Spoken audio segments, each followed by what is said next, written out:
여러분 안녕하십니까. CJB 시사토론입니다. 김태년 더불어민주당 원내대표가 지난 20일 취임 후 첫 교섭단체 대표 연설에서 국회가 통째로 세종시로 내려가야 한다. 청와대와 정부 부처도 모두 이전해야 한다고 밝혔습니다. 또 서울 수도권 과밀과 부동산 문제 완화, 그리고 국가 균형 발전을 위해 행정수도를 완성해야 된다고도 했는데요.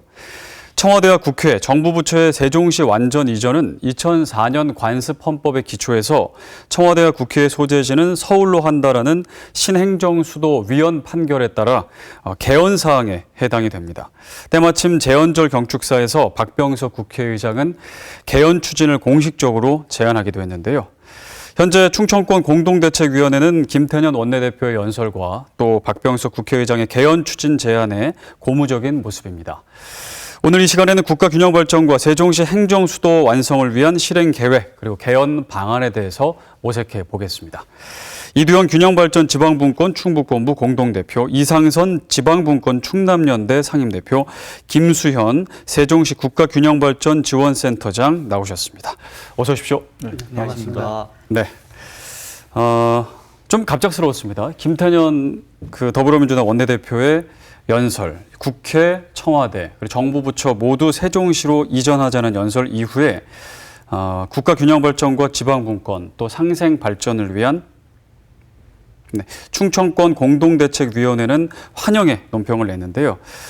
먼저 이 행정수도 이전 제안 연설을 듣고 처음에 어떤 생각을 하셨는지가 일단 궁금한데 일단 이상선 대표님부터 한 말씀 해주시죠. 네, 그날이 마침 2007년 7월 20일 행정도시 착공식을 한 날이에요. 굉장히 뜻깊었고, 그리고는 또 이제 거슬러 올라가 보면 얼마 되진 않았습니다만 4.15 총선 결과에서 여당이 절대 다수석을 차지하지 않았습니까? 네.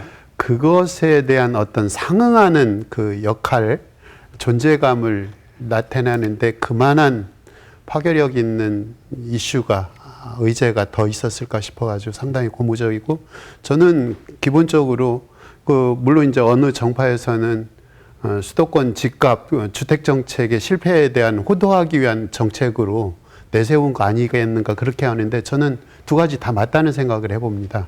일거양득, 누이 좋고 매부 좋고, 그렇게 해서 그 역대 어느 정권도 수도권의 과밀 집중 문제뿐만 아니라 네. 그 주택 정책에 대해서 성공한 사례가 없거든요.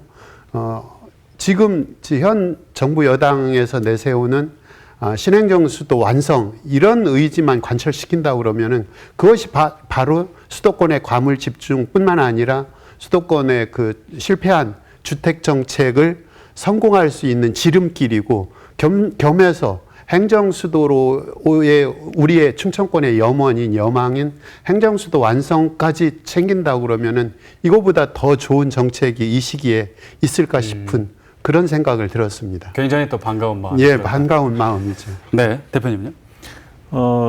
사실 문재인 정부 출범하고 벌써 3년이 좀 지났거든요. 근데 문재인 정부가 사실은 연방제 수준의 지방분권을 하겠다. 그리고 노무현 정부보다도 더 강력한 이 국가균형 발전을 추진하겠다 이렇게 공약을 좀 제시했었는데 그동안의 과정을 놓고 본다면 사실은 실망스럽습니다, 사실은. 네. 그리고 지난해 말로 수도권 인구가 전체 인구의 50%를 넘었거든요. 그래서 이제 오늘 이렇게 충청권 공대 임원분들이 함께 자리를 했는데, 충청권 공대가 주축이 돼서 연초부터 사실은 이 수도권 초집중화를 반전시킬 수 있는 수준의 국가균형 발전, 이걸 좀 정부가 내놔야 된다. 이걸 저희가 강력히 요구했고, 지난 그 4월 총선 때 우리가 이제 이 국가균형 발전 지방분권을 위한 10대 의제를 좀 선정해서 정책 공약으로 요구했고, 다행히 이제 더불어민주당이 정책 공약으로 채택을 했습니다. 네. 근데 최근에 이제 부동산 문제가 터지면서 사실 우리 비수도권 지방만이 아니고 수도권에서도 이제는 이 국가균형 발전, 국토균형 개발을 해야 된다는 목소리가 계속적으로 분출됐거든요. 네. 그러면서 이제 김태년 대표가 이제 드디어 행정수도 완성. 그래서 청와대와 국회까지 다 이제 세종시로 내려가야 된다. 이런 얘기를 좀 했는데 좀 저는 그런 생각이 들었습니다. 이제서 좀 정부 여당이 좀 정신 차리고 이제 국가 균형 발전을 좀 챙기기 시작한 거 아닌가. 뭐 이런 이제 좀 생각이 좀 들었고요. 네.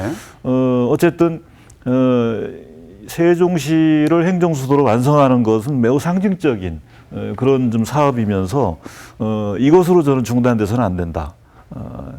이 2단계 공공기관 지방이전을 비롯해서 이 수도권 초집중화를 반전시킬 수 있는 수준의 강력한 국가균형발전 정책을 구체적으로 이제 내놔야 된다. 저는 그렇게 좀 생각을 합니다. 네. 드디어 이제 재궤도에 들어섰다. 이렇게 보셨군요. 센터장님. 그 김태년 원내대표의 그 연설을 듣고 네.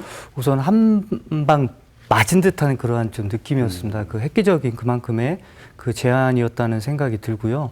그러니까 세종시는 기본적으로 그 수도권 가밀 해소나 국가 균형 발전을 위한 그 선도 도시로 태어났습니다. 그럼에도 불구하고 2004년도 그 신행정수도위원 판결로 인해서 그 행정중심 복합 도시로 축소되어서 추진되고 있는데 실상은 그 수도권 인구가 그 유입이 돼야 되는데 네. 지금 현재로서는 그 주변 도시인 충청권에서 인구 유입이 한 3분의 2 정도 됩니다. 그렇기 때문에 이런 행정중심 복합도시라는 반쪽짜리 의상으로는 그 수도권 가밀 해소나 국가균형 발전을 선도하기엔 어렵다는 그런 현실적인 생각이 들고요.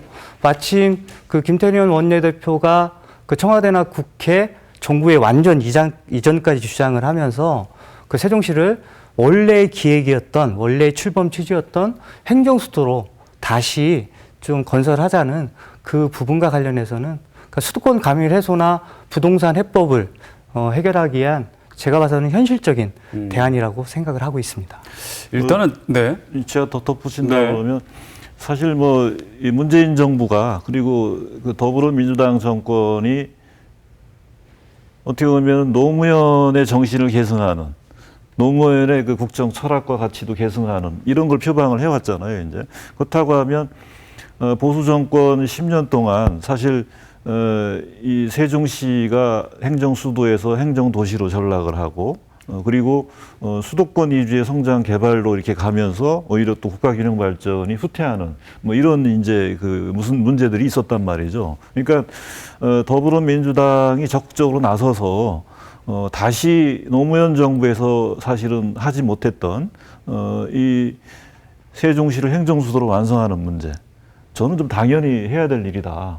이렇게 좀 생각이 되고 아쉬움이 있다 그러면은 문재인 정부 출범과 더불어서 초기부터 좀 했더라면 좀 더 일찍 했더라면 그런 좀 아쉬움이 좀 있습니다. 네. 그러니까 일단 지역 입장에서는 국회, 청와대, 정부 부처 모두가 세종시로 와서 행정수도가 된다면 더할 나위 없이 환영할 일이긴 한데 그 얘기를 듣는 순간 이런 생각은 들었어요. 실현 가능한 얘기인가? 그냥 하는 얘기는 아닌가?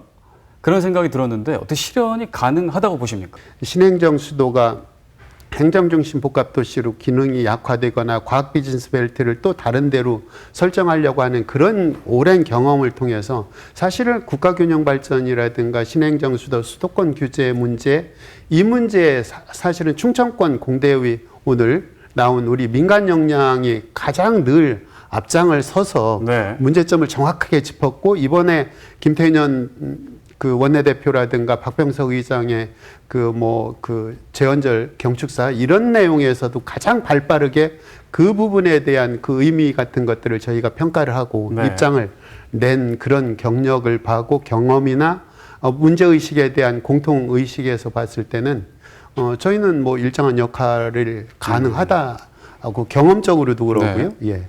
그 대통령 임기가 지금 2년이 안 남았잖아요. 그렇죠. 지금부터 이제 순조롭게 잘 추진을 해서 해야지 이제 될 것 같은데 어떻게 보세요? 좀. 그러니까 이제 과거에 이 세종시를 뭐 신행정 수도로 또는 행정중심 복합도시로 추진할 때 하고 이번에 이제 더불어민주당에서 뭐 원내대표가 그리고 더불어민주당이 벌써 TF팀까지 또 구성을 마쳤습니다. 네. 뭐 이렇게 적극적으로 나오는 것은 좀 큰 차이가 있다고 볼 수 있습니다. 왜냐하면 사실 21대 국회가 이제 출범한 지 얼마 안 됐지만 20대 국회까지는 사실은 집권 여당인 더불어민주당이 국회의 압도적 다수당이 아니었었어요. 그러다 보니까 법 하나를 통과시키는데도 거의 미통당의 그 협조나 합의가 없으면 불가능했단 말이죠. 네. 근데 현재는 국회 안에서 더불어민주당이 얼마든지 입법이 지금 가능한 그런 실정인 상황이고요. 네. 그다음에 이제 앞서 우리 이상선 대표께서 말씀해 주신 대로 야당까지도 특히 이제 미통당까지도 이제 내년 재보선이 있고 그다음에 바로 또 대통령 선거가 있단 말이죠. 그렇다고 하면 충청권의 이 표심 그리고 충청권의 최대 이슈인 이 세종시를 행정수도로 완성하는 문제 이것에 대해서 협조를 안 할 수가 없다. 저는 그렇게 좀 생각합니다. 네. 그 외에도 최근에 이제 정부가 22번의 부동산 대책을 내놓고도 지금 서울 부동산, 수도권 부동산 값을 못 잡고 있잖아요. 그러다 보니까 국민들이 이제는 청와대라든가 국회라든가 권력기관들이 다 세종시로 내려가야 된다 네. 하는 부분에 대해서 자연스럽게 국민적 공감대가 좀 형성되고 있다. 뭐 그런 측면에서 본다 그러면은 가장 걸림돌이 된 국회 정치권 네. 여기도 저는 이 세종시를 행정수도로 완성하는 문제에 협조할 수밖에 없다.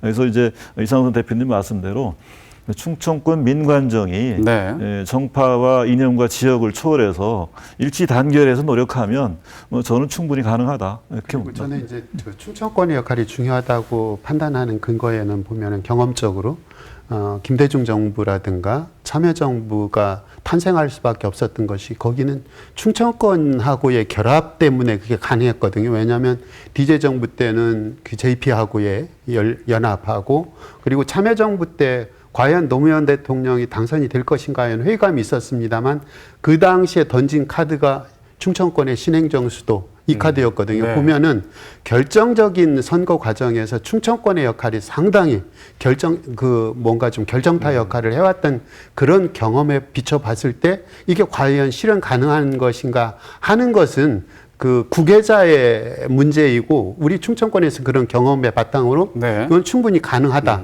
실현 가능하다, 시기적으로도 그런 판단을 하고 있습니다. 네. 자, 이제 과거를 조금 거슬러 올라가서 좀 배경을 좀 짚어봐야 될 것 같은데 일단 제가 센터장님께 질문을 드리겠습니다. 처음에 세종시 얘기가 나왔을 때는 그때 행정수도로 추진하자라고 이제 추진을 했는데 이제 제가 앞서도 말씀을 드렸지만 2004년 16년 전입니다. 신행정수도 건설이 그 헌법재판소에서 위헌 판결이 나오면서 지금의 행정 중심 복합 도시로 축소가 된 거예요. 반쪽짜리가 됐다라는 이제 평가를 받고 있는데 그때 상황을 조금 센터장님께서 좀 설명을 해주시면 좋을 것 같습니다. 그때 어떤 상황이었나요? 우선 기본적으로 2002년 대통령 선거에서 네. 이 신행정수도 당시 공약이 그 노무현 후보의 그 대통령 공약이었었고요.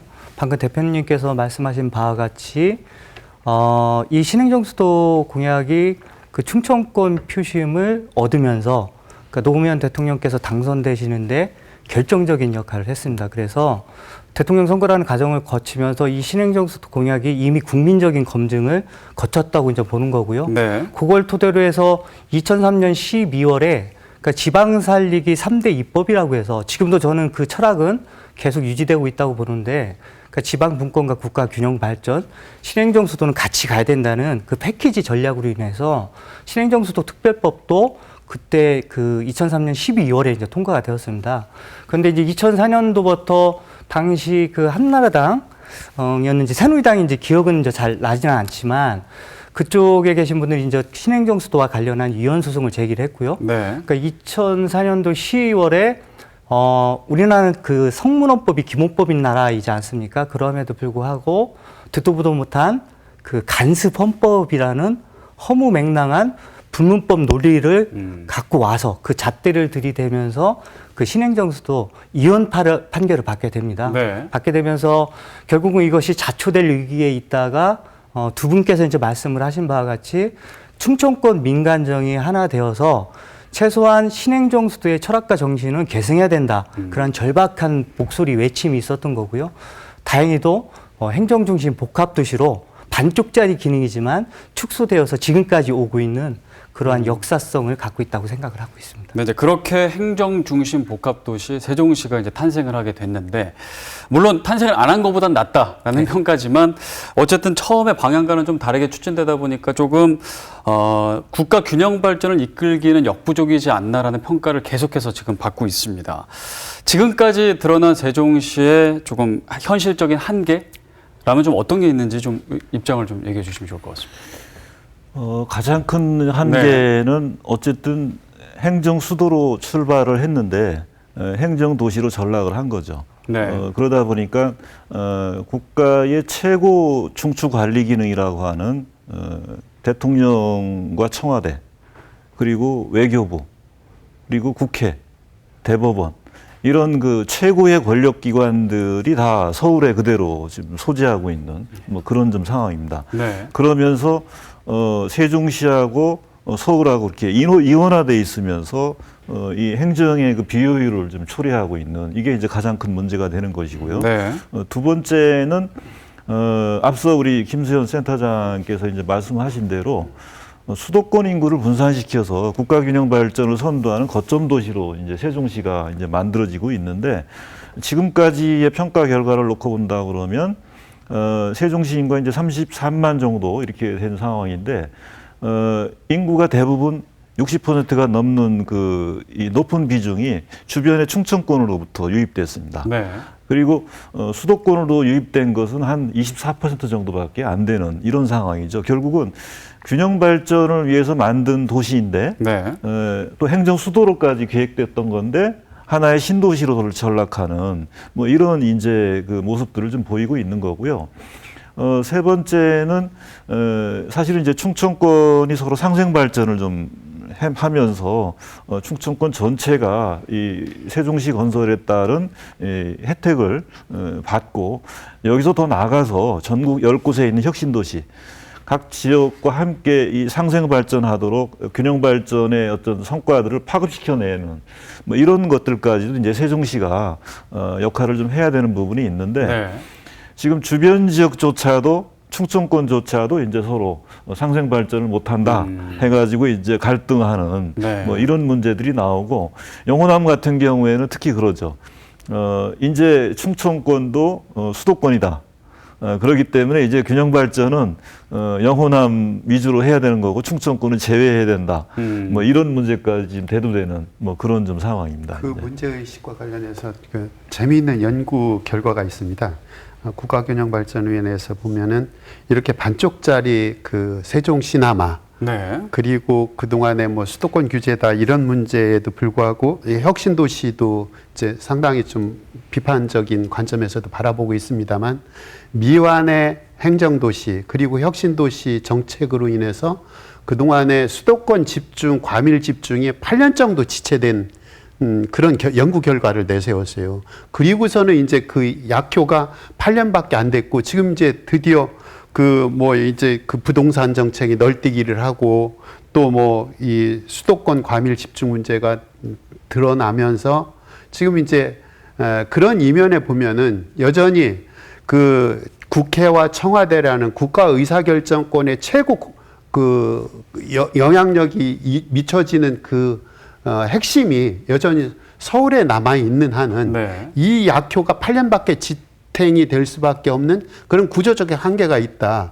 그러니까 이제는 더 이상 널뛰기하는 부동산 정책도 잡고 최고 의사결정권을 지방으로 내려보내면서, 그리고 공공기관 2단계 혁신도시 이것을 요구하는 이면에는 이런 8년짜리 반쪽짜리 영향력을 이제 영구 지속적으로 수도권의 과밀 집중 문제를 해소하기 위해서는 결국은 국가 최고 의사결정권을 지방으로 내려가자. 네. 그러면 청와대와 국회 이전밖에 없지 않습니까? 그것이 이제 이 시점에서 비로소 이제 해법이 구체적으로 떠오르고 있는 그런 단계라고 생각합니다. 그래서 반쪽짜리 저희 세종시 행정중심 복합도시의 그 한계를 좀 더 구체적으로 말씀을 드리면, 네. 2012년 그 세종특별자치시 출범 이후에 11개 정부 부처, 43개 중앙행정기관 소속 공무원 15,000명이 내려와 있고요. 그러니까 국책연구단지 15개 연구기관 소속 5천 명의 이제 연구원들이 내려와 있습니다. 그런데 그 국회가 서울 여의도의 잔류함으로 인해서 네. 그러니까 300명의 국회의원을 위해서 15,000명의 공무원들이 서울로 출장을 가는 그 기형적인 구조가 나타나고 있다는 겁니다. 네. 이것은 이것은 뭐 전형적으로 권위적인 그 시대에 그런 발상일 수밖에 없는 것이고요. 기본적으로 원칙적으로도 이런 중앙집권적 권위주의적 그런 시대는 이제 지났다고 보는 겁니다. 그러하기 때문에 중요하게는 우리 그 15,000명의 공무원들이 세종시에서 안정적으로 효율적으로 일할 수 있는 환경을 만들어주기 위해서라도 청와대나 국회가 세종시로 오는 것이 맞고요. 네. 또 하나의 통계를 좀 인용해 드리면, 그러니까 2019년 이제 지난해 국정감사에서 2015년부터 18년까지 3년간 그 세종시 공무원들이 서울로 출장 간 횟수가 한 870만 회 정도가 됩니다. 네. 그러니까 이거 뭐 통계치로 보더라도 어마어마한 그 수치이고요. 그 3년 동안 출장 비용이 917억 원에 가깝습니다. 그러니까 한 해 동안 최소한 300억 원 이상을 이런 기형적인 구조로 인해서 길거리에 혈세를 낭비하고 있다는 네. 그런 것을 알 수 있고요. 그러하기 때문에 기본적으로도 지금 세종청사 공무원들의 가장 큰 불만은 이런 출장으로 인한 시간 낭비와 혈세 낭비를 항상 들고 있습니다. 해서 가장 중요하게는 이런 공무원들이 오로지 국민들을 위해서 그리고 행정을 위해서 전념할 수 있는 환경을 만들어주기 위해서라도 청와대나 국회가 세종시로 이전하는 것이 좀 바람직한 발상이라고 생각을 합니다. 재미있는 비유가 있는데 네. 길거리 국장이라고 들어보셨어요? 길거리 국장, 뭐 카톡 과장 이렇게 해서 늘 이제 그 국회를 왔다 갔다 하다 오가는 보니까. 관료들을 빗대어서 그런 예, 그렇습니다. 그런 현실을 비유한 말이 있더라고요. 그런 손실되거나 낭비되는 그런 비용들이 많았을 것 같아요. 예. 네, 그렇습니다. 네. 자, 그러면 일단은 이 문재인 정부의 화두가 어떻게 보면 이제 국가 균형 발전, 그리고 지방 분권, 그 차원에서 지금도 이 얘기가 이제 나온 건데, 그럼 세종시가 행정 수도가 이제 된다면, 완성이 된다면 국가 균형 발전에 어떤 식으로 영향을 미치는 건가? 어떤 식으로 효과를 이제 보게 되는 건가요? 아무래도 이제 노무현 대통령께서 네. 그 세종시를 행정수도로 구상을 할 때 네. 이 말씀하신 내용을 이제 저는 그대로 좀 기억을 좀 하고 있는데, 중앙부처 공무원들이 서울 광화문에 앉아가지고 또는 과천에 앉아서 서울에 살면서 국정을 이렇게 구상하고 추진할 때 이 서울 중심, 중앙 중심, 수도권 중심에 젖을 수밖에 없다는 거죠. 그러면 또 문재인 대통령께서 말씀을 좀 하신 건데, 서울로 가서 6개월 정도 지나니까 지방이 안 보인다 하는 얘기입니다. 네. 우리나라의 모든 언론도 다 서울로 다 집중돼 있고 수도권의 모든 것들이 다 집중돼 있다 보니까 사실상 서울이나 수도권에서 생활할 경우에는 부족함이 없는 거예요. 그래서 지방이라고 하는 것은 어쩌다가 그 문제가 있을 때 그 생각나는, 또 챙기는, 또 명절이나 휴가 때나 이 둘러보는 뭐 이런 정도로밖에 이제 얘기 안 되는 거거든요. 네. 그래서 이제 청와대, 그러니까 대통령을 비롯해서 중앙부처의 그 핵심 그 간부들, 공무원들이, 그다음에 국회의원들, 정치권들도 모두 다 세종시로 와서 네. 이제는 그 국토의 어쨌든 중간이라고 볼 수 있는 거죠. 이 비수도권 지방에 와서 국정을 구상하고 추진하는, 논의하고 또 결정하는 이런 것들은 큰 변화가 온다는 거죠.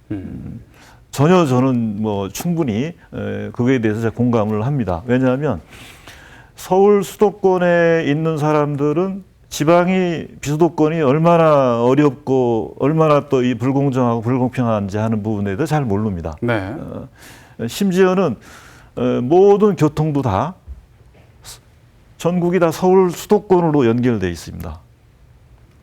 그러니까 너무나 중앙 중심, 서울 중심, 수도권 중심에 빠져 있다 보니까 그것이 당연한 것처럼 비수도권 지방이 불이익을 받고 차별받고 심지어는 착취를 당하고 있는데도 그것은 당연한 것처럼 이렇게 받아들이고 있는, 이것은 그야말로 정의로운 국가가 아니다라고 하는 거죠. 네. 그래서 가장 큰 변화는 그걸로 저는 올 것이다 하는 것이고, 그걸 통해서 균형발전 지방분권 마인드를 이제는 정부 차원에서 갖게 되는, 또 정치권 차원에서 갖게 되는 큰 변화가 온다, 이렇게 봅니다. 덧붙여 이제 네. 말씀을 드리면, 사실상 그 이제 행정수도도 사실상 그 개별적인 사업이 아닙니다. 네. 지방을 살리기 위해서, 국가균형발전을 선도하기 위해서 행정수도 완성을 중역으로 해서 혁신 도시와 공공기관의 지방 이전이 연계되어서 추진하는 패키지 전략입니다. 그래서 행정수도를 중역으로 한 공공부문의 이전까지 저희들이 선제적으로 해야지만, 모든 일에 저는 기본이라고 생각하는 것은 국가가 주도가 되어서 공공부문의 그 기능을 지방으로 이전하는 모범을 보여야지만 민간 부분에서도 따라 내려올 수 있다는 거죠. 민간 네. 부분도 사실상 대학 내려와라, 뭐 기업 내려와라, 연구소 내려와라, 첨단 기능 내려와라. 그런 우리가 그 외침을 하지만 이것은 공허한 목소리로 그칠 수밖에 없는 것이, 네. 국가가 우선 모범에 서지도 않는데 민간이 온갖 규제를 그 규제에 있는 조건에서 지방으로 내려오는 것은 쉽지가 않습니다. 그렇기 네. 때문에 행정수도 완성을 기점으로 해서 저희들 계속 얘기 나오는 부분이지만, 혁신도시 공공기관 지방 이전이 국가주도로 선도적으로 중획적으로 진행이 선행되어야지만 민간 부분에서도 자연스럽게 이전이 이어지지 않을까, 그렇게 예측하고 있습니다. 한 가지 좀 아쉬운 게, 엊그제 네. 이제 정부가 그린 뉴딜 종합계획을 발표했지 않습니까? 여기에 행정수도 완성을 포함시켰더라면 이거보다 더 효과적인 선도적인 과제가 있었을까 싶을 만큼 좀 약간 아쉬운 부분이 있습니다. 그거는 뭐 추후에 좀 그런 논의가 이어져 갔으면 좋겠다는 생각을 해봅니다. 네. 그러면 지금 이제 가장 핵심 이슈인 서울의 뭐 집값을 잡는데도 그렇죠. 장기적으로 봤을 때는 야. 도움이 되겠죠. 장기적으로 당장 아마 이것이 정치권에 뭔가 좀 무르익어서 네네. 행정수도로 간다, 청와대 국회 내려간다, 세종시로 간다, 이것만 확정적이면은 집값 저절로 저는 무너질 거라는, 수도권 집값이 무너질 거라는 그런 생각을 해봅니다. 그러니까 네. 이제 지금 그 세종시를 행정수도로 완성한다라고 하는 얘기는 결국은 수도권 정책을 포함해서 국가균형 발전을 실현하겠다라고 하는 강력한 의지가 있는 것이거든요. 그렇다고 하면은 그동안에 이제 수도권 위주의 성장 개발, 특히 문재인 정부 들어와서도 지금 심각한 문제가 뭐냐면 3기 신도시 추진하는 거죠. 그다음에 수도권 그 급행열차 GTX 연장하는 문제, 그 외에도 이제 최근에 논란이 됐던 그린벨트 해제 문제, 이런 문제들이 모두가 다 수도권 규제를 풀고 또 수도권 위주의 성장 발전을 가고 있는 거거든요. 결국 이것이 수도권 초집중화로 계속 가고 있는 상황인데, 이것을 반전시키기 위해서는 수도권의 압력을 빼야 됩니다. 네. 수도권으로 몰려드는 인구를 오지 못하도록 오히려 분산시키는 그런 그 특단의 대책이 좀 나와줘야 되는 것인데, 그런 측면에서 저는 수도권의 부동산 대책으로 이 행정수도를 완성하는 문제가 저는 다 해결될 수는 없다. 네. 하지만 수도권 그 부동산 정책 문제를 해결하는데 저는 큰 그 역할을 할 것이다, 이렇게 보는 거고, 또 하나 이 수도권의 초집중화를 반전시킬 수 있는 수준의 국가균형발전 정책으로 간다고 하면 세종시를 행정수도로 완성하는 것으로 그쳐서는 안 된다. 우리가 지금 다시 얘기되고 있는 2단계 공공기관 지방이전 문제, 이것도 추진해야 됩니다. 그리고 좀 전에 이제 우리 김수현 센터장 말씀하신 대로 민간 부분이죠. 우리가 1000대 기업의 70%가 다 수도권에 있어요, 본사가. 이게 지금 민간 부분이, 공공 부분이 앞서서 지방으로, 영호남으로, 충청권으로 전부 좀 이전되고 분산되는 그런 노력들을 해야 되는 거고요. 젊은 층들이 계속 서울 수도권으로 가는 것은 두 가지입니다. 네. 하나는 교육 문제죠.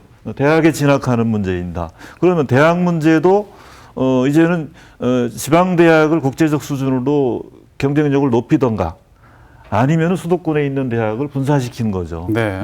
나아가서 이제 양질의 일자리를 이제 창출해야 되는데, 뭐 이상선 대표님 말씀하고도 저도 같습니다. 뭐냐면 한국판 뉴딜 정책, 여기에 세종시를 비롯해서, 그러니까 세종시를 행정수도로 완성하는 것부터 해서 지금 여러 가지 이 국가균형발전 정책들을 아주 밀접하게 연계시켰더라면, 물론 뒤늦게 이제 대통령께서 말씀을 하셨어요. 이제 이 문제가 논란이 되고 이제 하다 보니까 이제는 한국판 뉴딜 정책을 이제 국가균형발전 정책과 강력히 연계하겠다. 네. 이렇게 얘기를 했는데 애초부터 그렇게 나갔더라면 하는 아쉬움이 있는 거죠. 이게 3기 신도시를 얘기하는데 이게 사실은 서울 수도권 집값 잡겠다고 발상이 거기서부터 시작됐지 않습니까? 그렇다고 그런다면 그럼에도 불구하고 지금 널뛰기 하는 이 수도권 집값을 보면은 부동산 정책을 보면 계속 악순환 구조에 빠져들고 있는 거거든요. 그래서 이 공급 위주 그리고 규제 완화 지금 이제 그 야권에서는 그걸 얘기를 하는데 끊임없이 공급을 하는 방향 이게 가능한 얘기입니까? 이거는 계속 악순환만 부추기는 거고 선순환 구조로 가기 위해서는 결국은 신행정 수도의 완성과 이제 2단계 국가균형 발전 내지는 혁신도시로의 지방 공공기관 이전. 네. 이 특단의 방법, 현 시점에서는 이것보다 더 효과적인 정책 대안이 있을 것인가에 대해서 국민적 합의가, 사회적 합의가 빠르게 좀 이루어져야 되고 그런 분위기가 시발점이 만들어졌다. 왜냐하면 180억 가까운 여권의 원내대표가 국회에서 공식적인 언급을 한 것은 네. 정치 공학이든 아니든 그것은 지금 가장 실효성 있는 우리 국가 체계의 수도권과 비수도권의 이 불균형을 해소할 수 있는 선순환 구조로 입문할 수 있는 진입을 할 수 있는 결정적인 모멘텀이다. 네. 저는 그렇게 바라보고 있습니다. 그 부동산 정책과 관련해서는 원칙적인 간략하게 이제 말씀을 드리면 이제는 뭐 그 계속 저희들이 강조하는 부분이지만 지난해 말 수도권 인구가 전체 인구의 50%를 돌파하는 네. 단군 이래 이제 초유의 사태가 이제 벌어졌고요. 그 수도권에만 그 아파트 공급을 확대하는 이 수도권 초집중 그 부동산 정책은 이제는 종식되어야 된다. 이런 부분에 대한 좀 그 공론화의 과정이 지금 필요하다고 생각합니다. 결국은 거기에 모든 돈과 인적 자선을 투여해서 지금의 문제가 발생했는데 거기에 돈을 계속 부여한다고 해서 또 집을 건설한다고 해서 그 문제가 해결될 것 같지는 않거든요. 무조건 어찌 보면 수도권 초집중이라는 과밀이라는 그 블랙홀만 네. 더 이제 강화시키는 악순환의 그런 현상만 이제 계속 될 것이라 생각을 하고요. 결국은 원칙적으로도 강력한 국가 균형 발전 정책으로 그 전환하지 않는 이상 결국은 수도권에 집중되어 있는 자원과 그 자산들을 우리 지방으로 분산하는 국가 균형 발전 정책을 지속적으로 펼치지 않는 이상 흔히 이 부동산 정책도 블랙홀에 계속 빠질 수밖에 없다는 생각이 들고 지금 시점에서는 부동산 정책에 대한 패러다임 전환에 대해서 한번 공론화시킬 필요가 있다는 생각을 하고 있습니다. 이제 이게 갑작스럽게 나오다 보니까 미래통합당 같은 경우에도 그 당의 당론이나 이런 것들을 아직 정하지 못한 상태에서 여러 의원들의 그런 주장들이 나오고 있는데 뭐 찬성 입장도 나오기도 하고 또 이제 반대 입장도 나오는데 반대 목소리 중에서는 뭐 국면 전환용이다. 성남 부동산 민심에 그 얘기가 가장 많이 나오고 있고 그중에서 또 하나가 일단 세종으로 행정 수도를 만들면 그게 무슨 국토 균형 발전이냐. 세종시만 발전할지 모르지만 그게 그 외의 지방에 어떤 도움이 되는지 모르겠다. 이렇게 또 얘기를 하더라고요. 이제 그 부분은 네. 저는 미래통합당이 사실은 정말 그것은 저는 이 반성을 해야 됩니다. 네. 왜냐하면 이 지금의 수도권 부동산 이 문제가 심각해진 것은 저는 절대적으로 과거 이 이명박 박근혜 보수 정권 10년 동안의 책임이 크다. 저는 그렇게 봅니다. 물론 문재인 정부 들어와서도 저는 뭐 피할 수 없다. 이렇게 좀 생각이 되는데 뭐 종부세 완화하는 문제부터 시작해서 이명박 정부 때부터 수도권 규제 완화를 본격적으로 추진을 했습니다. 그리고 세종시 아까 그 혁신도시 8년간에 지체됐다라고 지금 말씀을 하시는데 네. 세종시가 행정수도는 아니지만 만약에 이것이 세종시 수정안 또 백지화시키는 이런 그 노력들을 이런 어떻게 보면은 말도 안 되는 것들을 이명박 정권이 하지 않았다라면 그리고 전국 10곳에 건설되는 혁신도시 있잖아요. 이것에 대해서도 다 무산시키려고 했었어요. 네. 그 이후에 사실은 제대로 된 노력을 안 했습니다. 왜냐하면 공공 부분이 먼저 가고 민간 부분까지 같이 지방으로 이전하도록 촉진하는 것까지 사실은 계획이 돼 있었던 거거든요. 근데 이런 부분에 있어서 이명박 박근혜 정권 때 제대로 했냐는 얘기입니다.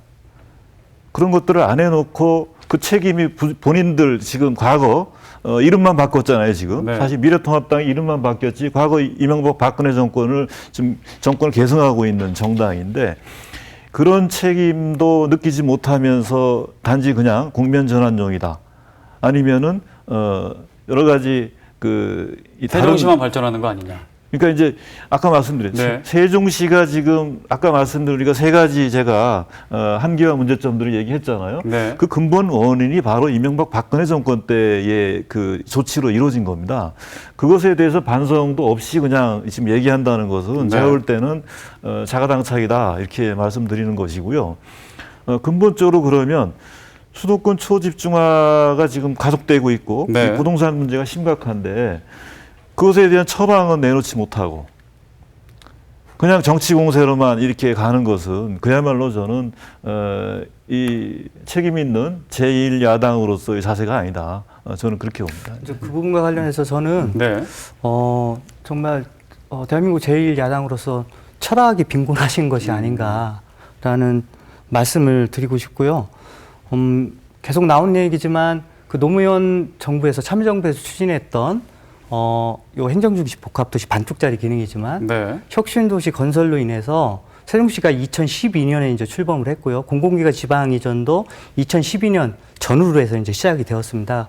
그 결과가 한 2017년, 18년까지 나타나면서 역사상 최초로 수도권 인구가 오히려 감소되는 그러한 효과가 있었다는 것이죠. 네. 그러니까 이것만 보더라도 그러니까 참여정부에서의 지방 살리기 정책, 국가균형발전 정책이 행정중시 복합도시라는 반쪽짜리 기능으로도 어쨌든 효과를 봤다는 겁니다. 그러니까 이것은 통계치가 이렇게 말해주는 것이고요. 두 번째로는 뭐 다들 기억하시겠지만 이명박 정부에서 그 세종시 수정안 논란으로 인해서 이 세종시가 백지화될 위기에 처해 있었습니다. 그러니까 이러한 그 반쪽짜리 기능까지도 완전히 그냥 폐지하려고 했던 그런 네. 철학을 갖고 있었던 것이 미래통합당 전신이고요. 한번 또 잘 보셔야 될 것이 그럼에도 불구하고 세종시가 일개의 개별 도시였다면 이때 2004년대 신행정토 의원 판결 이후에 세종시 원안사수 운동 과정도 그러했었고 2010년을 전후한 세종시 수정안 반대 운동 과정에서도 우리 550만 충청도민이 함께 했었고 2,500만 지방민께서 함께 하신 게 그러니까 이게 일개 개별 도시의 사안이라면 이렇게 같이 어깨를 두르고 함께 목놓아 외치면서 세종시만은 지켜내야 된다. 국가균형 발전을 선도하는 세종시만은 지켜내야 된다라고 목놓아 외치지는 않았을 겁니다. 네. 그러니까 이러한 역사적 배경도 잘 보셔야 될 것 같고요. 지금 상황에서는 늘 계속 누차 말씀을 드리지만 행정수도만 개별화해서 추진하자는 것이 아니고요. 네. 행정수도를 중심으로 해서 혁신도시, 10개의 혁신도시와 추가 지정이 될 수 있다고 또 생각을 합니다. 그 대전 충남이나 충북까지도 고려해야 될 필요가 분명히 있는 것이고요. 거기에 공공기관의 지방 이전까지 연계해서 패키지로 네. 추진하자는 거기 때문에 일개 신도시의 프로젝트로 폄하하시는 통합당에서는 오히려 그 반성하셔야 한다고 생각을 하고 있습니다. 네. 지금 이제 공공기관 얘기가 계속 나오는데 1단계 공공기관 지방 이전은 일단 이루어졌고 이제 2단계 공공기관 지방 이전이 계획이 이제 돼 있었는데 지금 지지부진한 상황인가요? 어떤 상황인가요? 그거 제가 좀 말씀드리겠습니다. 며칠 전에 이제 국토연구원장하고 그 대통령 지수 국가균형발전위원장 여기 참석을 해서 수석 그 보좌관 회의에서 이제 직접 2단계 공공기관 지방 이전에 대한 계획을 어쨌든 연구 영역이 지금 진행되고 있는데 네. 그 방안에 대해서 대통령께 직접 보고를 좀 했습니다. 그리고 구체적인 방안이 사실은 공개되지는 않았지만 제가 이제 듣기로는 1단계에서 미흡했던 점들을 좀 보완하고 지금 2단계 그 이전 문제에 대해서 방안들이 좀 만들어지면은 곧 발표할 이런 그 예정으로 있습니다. 네. 근데 2단계 그 공공기관 지방 이전 문제는 원래는 현행법대로 한다고 하면 벌써 했어야 됩니다. 근데 법에는 있군요. 예, 그렇죠. 근데 이명박 박근혜 정권 10년 동안 더 추진 안 한 겁니다. 그만큼 국가균형발전 정책에 대해서 이명박 박근혜 정권 때는 지체시켰다라고 볼 수 있는 것이고요. 네. 2단계 공공기관 지방 이전 문제는 한 세 가지 형태로 좀 진행된다고 예정이 됩니다. 하나는 새로운 혁신도시를 추가 지정하는 문제죠. 지금 이제 충남하고 대전 같은 경우가 세종시 입지로 인해서 그동안 혁신도시에서 제외가 됐었는데 여기가 이제 추가로 지정될 것 같고요. 왜냐하면 이미 공약으로 제시했었고 대통령도 언급한 바 있기 때문에 그것이 아마 추진될 거로 좀 보여집니다. 두 번째는 우리 충북의 혁신도시 같은 경우가 이제 전국에서 가장 규모가 작습니다. 흔히 얘기하는 앵커 기관이 없어요, 사실. 네. 이런 속에서 왔기 때문에 기존의 혁신도시의 연관성이 깊은 공공기관들을 좀 이전하는 문제들이 좀 얘기가 될 수 있을 것 같고요.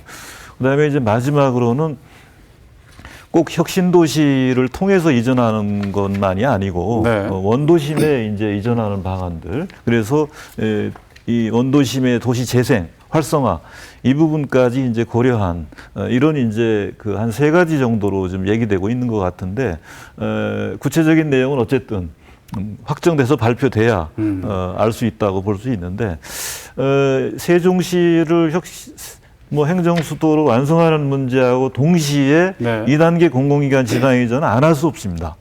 왜냐하면 이게 같이 가야 되는 부분이기 때문에. 뭐 예를 들면 세종시를 행정수도로 완성하겠다 그래서 청와대 국회 이전한다 그러는데 그러면 2단계 공공기관 이전 안 하면 영호남 강원에서 가만히 있겠어요? 당연히 제가 볼 때는 문제를 지금 제기할 수밖에 없기 때문에 2단계 공공기관 이전은 시간이 문제다. 어쨌든 그렇게 봅니다. 네. 그 이제 지난 재연절에 박병석 국회의장이 이제 개헌 얘기를 해서 이제 개헌 논의가 또 본격화될 전망인데요. 아무래도 그 세종시 행정수도의 완성은 개헌이다라는 얘기가 많고 또 근데 또 김태년 원내대표는 개헌 없이도 법률로도 가능하다 이런 얘기를 했는데 잘 모르는 경우는 이게 지금 개헌을 해야 되는 건가요? 뭐 안 해도 되는 건가요? 어떤 상황인가요? 예, 이 부분은 네. 제가 이제 말씀을 드리면 그러니까 민주당의 그 언론의 그 발표에 따른 네. 민주당의 이제 시나리오는 크게 세 가지인 것 같습니다. 하나는 그 2004년도 그 신행정수 그 위헌 판결을 그 받았음에도 불구하고 그러니까 여론 환경이나 그 법 상식의 환경이 변화했다. 그러니까 예전에는 간습 헌법이 통용되었지만 사실상 그때 당시에도 여러 가지 논쟁이 있었습니다. 관습 헌법이라는 건 뭔가요? 살짝만 얘기해 주시죠. 흔히 얘기하면 그 서울이 수도이다라는 그 논리가 그러니까 조선시대부터 경국대전에 의해서 계속 계승, 역사적으로 이어져 왔다는 거고요. 그렇기 때문에 청와대와 그 국회의 소재지는 그 서울로 해야 되기 때문에 이것은 위헌사항이다. 수도로 옮기는 것은 위헌사항이다. 그것이 핵심 논리였었고요. 그렇기 때문에 중요한 것은 그 간습 헌법에 논란이 있었음에도 불구하고 지금 시대에는 그 여론의 그 변화를 보더라도 이 간섭 헌법이 통용되지 않을 것이고 네. 또 지금 여론조사 상황을 보더라도 22일인가요? 발표한 그 여론조사 결과를 보면 그 청와대와 국회 세종시 이전과 관련해서 찬성하는 여론이 약 54%, 반대하는 여론이 약 34%, 그러한 좀 20% 격차가 나고요. 네. 그러니까 민주당이 김태년 원내대표가 국회에서 연설하기 전에 자체 여론조사 결과 같은 경우는 찬성과 반대가 오히려 6대3으로 네. 이렇게 벌어지고 있답니다. 이러한 결과를 보더라도 그 행정수도 그 완성과 관련해서 국민적인 공감대가 성숙되어 가고 있다. 네. 그런 판단이고요. 그렇기 때문에 그 세 가지 시나리오가 나오고 있는데 신행정수도 위헌 판결 때문에 그 신행정수 특별법이 폐기되었습니다. 네. 따라서 지금 행정중시 복합도시가 지금 축소되어서 지금 제정이 되었거든요. 그래서 이 행정중심 복합도시를 보완하고 확대해서 행정수도 특별법으로 제정을 하자는 논리입니다. 네. 그래서 행정수도 특별법만 그 여야 합의로 만들어지면 이것이 제정이 될 것이고 암만 이것이 누군가에 의해서 위헌소송에 따라서 헌법재판소에 넘어가더라도 네. 지금은 그 간섭헌법 논리를 충분히 극복할 수 있는 법적인 환경을 갖추고 있다. 그런 이제 자신감이 있는 것 같고요. 네. 두 번째로는 이제 국민투표에 붙이자는 겁니다. 이 국민투표 논리 같은 경우는 사실상 이제 2년 후면 뭐 1년 반 정도 남았는데요. 대통령 선거가 있지 않습니까? 네. 대통령 선거 때 국민 투표를 같이 붙여도 사실상 뭐 시간상 비용상의 문제는 뭐 절감할 수 있다. 이제 그런 논리고요. 마지막으로는 이게 이제 일반적인 논리일 수 있는데 그러니까 2004년도 신행정수 위헌 판결이 있었기 때문에 네. 법적으로도 항구적이고 불가역적인 법적 토대에 의해서 추진하기 위해서는 헌법 개정을 하는 것이 가장 안전하고 또 지속적일 것이다. 네, 그러한 그 논리가 있는 것으로 알고 있습니다. 네. 민주당에서는 일단은 법률로 통과하는 쪽으로 갈 가능성이 높겠네요. 우선은 뭐 기본적으로 세 가지 안과 관련해서 다 열어놓고 생각하고 있는 것 같은데요. 1차적으로는 이 국민투표나 그 개헌 추진 같은 경우는 여러 가지 그 복합적인 정치 일정과 함수를 고려하기 때문에 네.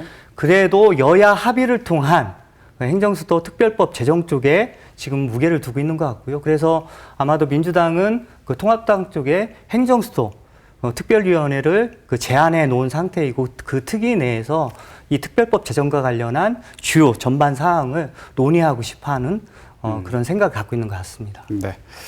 자, 개헌 얘기를 좀 살짝 해봤으면 좋겠습니다. 개헌 얘기도 이 세종시 행정수도 포함해서 이제 개헌 얘기도 본격화될 것으로 보이는데요. 추진 의지를 또 여당이 보이고 있고요.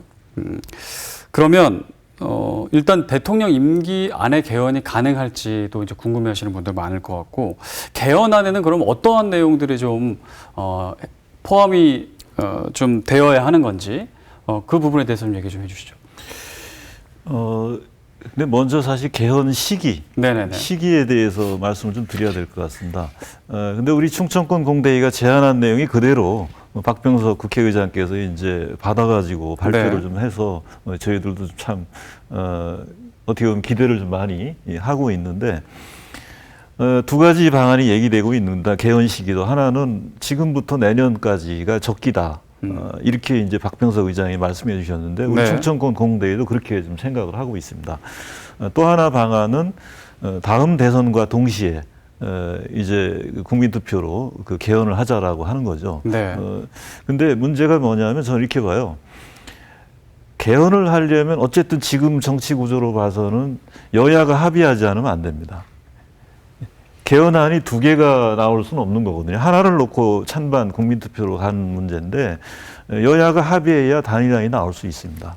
근데 대통령 선거 때 개헌안을 만들어서 합의해서 내놓는다? 제가 볼 때는 권력구조 개편에 대해서 지금 여야가 입장 차이가 크거든요. 그래서 대통령 선거와 동시에는 도저히 제가 볼 땐 개헌안 합의가 어렵다. 네. 그러니까 이 선거가 없는 내년도에 물론 재보선은 있지만 국민적 여론을 바탕으로 국민적 지지를 바탕으로 해서 여야가 합의하도록 충분히 논의하고 단일안을 만드는 이 과정이 저는 지금부터 내년까지다라고 하는 거죠. 그래서 대통령 선거하고는 분리해가지고 네. 이 개헌 문제만 논의하고 그것을 국민들의 의사를 묻는 이런 것들이 가장 현실적인 안이 아니냐 이런 얘기가 나오는 거고요. 구체적인 개헌안 부분에 대해서 오히려 저는 이상선 대표님이 말씀하시면 뭐 저도 보충하겠습니다. 네. 지금 현재 그 개헌 중에서 이제 주권의 문제, 지역 주권, 지방 분권, 국민 주권 이 얘기가 대두가 되지 않습니까? 보면은 이 개헌안 내용 지금까지 우리가 민주주의를 하면서도 그 민주주의의 본질이 현행은 대의민주제예요. 네. 대의민주제다 보니까 대부분이 이것이 관객민주주의하고도 또 이제 같은 개념으로 쓰이고 이 관객이라는 것은 정말 유권자들이 관객 내지는 구경꾼에 불과한 이런 민주체제라는 얘기죠. 지금까지 87년 헌법 체제 자체도 그렇고 그리고 이제 지방분권의 가장 핵심이 이런 대의민주제의 한계를 극복할 수 있는 직접민주제를 도입을 해서 관객이 아니라 주체로서 주인으로서 나서야 되는 것이 헌법으로서 좀 보장이 돼야 된다는 얘기고 네. 거기에 이제 특히 이제 지방분권 관련해서는 다양하게 지금 수도권이 50% 과밀 집중 이것을 하기 위해서는 사실은 의사결정권이 이게 완전히 그쪽으로 경도돼 있지 않습니까? 이걸 되돌릴 수 있는 방안이 예컨대 이제 뭐 지방을 대표하는 상원제, 양원제를 도입이라든가 뭐 자치입법권, 자치행정권을 지역에 두자라든가 이런 지방자치를 살릴 수 있는 지방 주권의 문제에 대해서 좀 헌법에 담아야 되는 내용, 네. 이런 것들, 그리고 지역 주민들이 유권자가 직접 이 민주제에 참여해서 직접 민주제를 강화해야 되는 이런 것으로 좀 집중해서 요약해 볼 수 있습니다. 네. 자, 오늘 이제 세종시 행정수도 완성, 그리고 이제 개헌 얘기까지 살짝 짚어봤는데요. 앞으로도 워낙 이게 스케일이 큰 얘기이기 때문에 많은 얘기를 계속해 봐야 될 것 같습니다. 벌써 이제 마지막 이제 정리 말씀을 좀 부탁드려야 될 것 같습니다. 앞으로 이제 국가 균형 발전, 지방 분권, 세종시 행정수도 완성을 위해서 좀 뭐 충청권이 어떤 노력을 기울여야 될지 좀 하고 싶었던 말씀 한 말씀씩 좀 해주시죠. 먼저 센터장님부터. 우선 그 2004년도 신행정수도 위헌 판결 이후에 네. 세종시 원안사수 운동 과정에서 정말 가장 먼저 달려와 주셨고 또 가장 많이 응원해 주셨던 지역 중에 하나인 우리 충북 지역의 언론과 시민사회에 다시 한번 감사드리고요.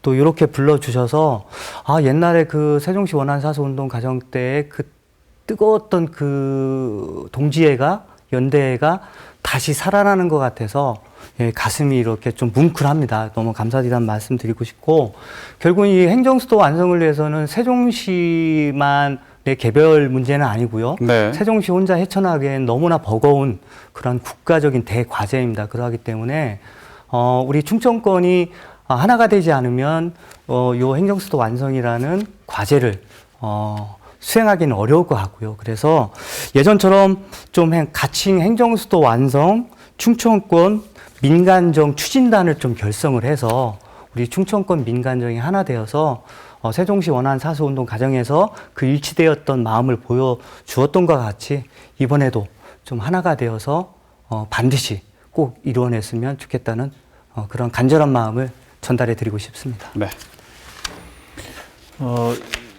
세종시를 행정수도로 완성하면은 충북이 과연 어떠한 득과 실이 있느냐, 뭐 이 부분에 대해서 벌써 우리 충북 내에서 얘기들이 좀 되고 있습니다.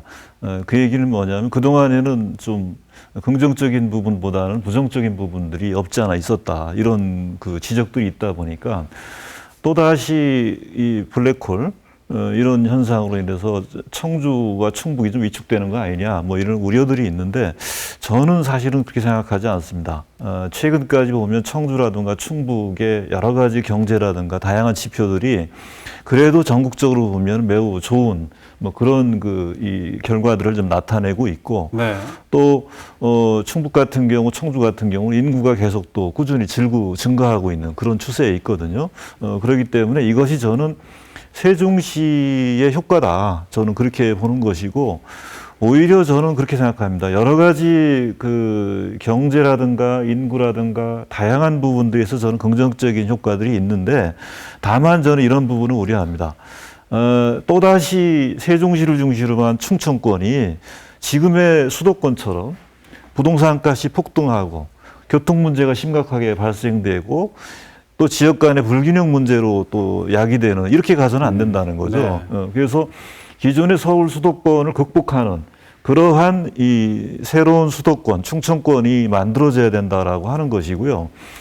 특히 이제 세종시를 행정수도로 완성하려면 결국은 우리가 작은 차이를 좀 극복하고 서로 당장 눈앞에 어떤 작은 것을 챙기기보다는 국가 균형 발전이라고 하는, 충청권 상생 발전이라고 하는 큰 틀에서 우리가 이제 민관정이 하나 돼서 노력한다고 하면 세종시를 행정수도로 완성하고, 그리고 혁신도시 2단계 공공기관 지방 이전 문제, 그 외에도 이제 다양한 이 국가균형 발전 정책, 그리고 나아가서 지방분권 개헌까지도 우리가 좀 반드시 이뤄내는 뭐 그런 성과들이 있을 거다, 뭐 저는 그렇게 생각하면서 우리 충북 도민들께서 또 시청자분들께서 좀 적극적으로 관심 갖고 함께 동참해 주시면 고맙겠습니다. 네. 예, 우리가 흔히 이제 세계적으로 가장 과밀이 심한 나라로 그동안에는 어떤 도시를 들었냐면 일본의 도쿄를 중심으로 한 간토 지방인데 그네들은 30%대예요. 근데 우리 대한민국에서 서울 수도권이 50%를 상회했다는 이 망국적 수도권 과밀 집중 구조를 망국적이라는 표현을 쓰고 싶습니다. 이것을 해소되지 않는 한 대한민국의 미래는 없다. 그런 차원에서 보면은 행정 중심 복합 도시가 행정 수도로 맞춰야 되고, 그리고 제2단계 국가균형 발전과 파격적인 혁신 도시 2단계 시즌 2가 정책적으로 미루지 말고, 더 이상 미루지 말고 이것을 정치권에서 합의를 해야 되고, 우리 충청권 차원에서는 그렇게 해야 되는 부분을 우리는 당론으로 좀 몰아붙였으면 좋겠습니다. 그 중심적 역할을 그동안에 분권 운동을 해보면 다른 지역에서는 균형 발전에 대해서 그렇게 큰 관심은 없습니다. 상대적으로 그 균형 발전의 그 정책을 사실은 충청권이 앞장을 서왔거든요. 이번에도 충청권의 역할이 대단히 중요하고, 아까 김수현 센터장이 지적했듯이 이런 틀에서 보면은 거대한 충청권의 민관정 공대위를 좀 구성을 해서 빠른 추진 체계를, 그리고 여기에서 선도적 역할을 할 수 있는 그런 민관정의 추진 체계를 제안할 것을, 구성할 것을 공식적으로 이 자리를 빌어서 한번 제안을 해보고 싶습니다. 네. 그리고 무엇보다도 죄송합니다. 이 행정도시가 언제부턴가 세계적 명품 도시라는 타이틀을 슬그머니 내려놨어요. 이런 시점에서 행정수도 완성을 포맷을 하기 위해서는 다시금 세계적 명품 도시로 가는데 부족함이 없는지 하는 부분에 대해서, 보완할 사안은 없는지에 대해서 다시 한번 좀 성찰의 지점에서 좀 점검을 해야 될 필요가 반드시 있다 하는 말씀을 덧붙입니다. 네. 기회가 왔기 때문에 또 이제 힘을 또 하나로 모아야 될 것 같습니다. 자, 말씀 여기까지 듣겠습니다. 이상선 지방분권 충남연대 상임대표, 이두영 균형발전 지방분권 충북본부 공동대표, 김수현 세종시 국가균형발전지원센터장이었습니다. 오늘 나오셔서 감사합니다. 네, 수고하셨습니다. 네, CJB 시사 토론 여기서 모두 마치겠습니다. 함께해 주신 여러분 고맙습니다.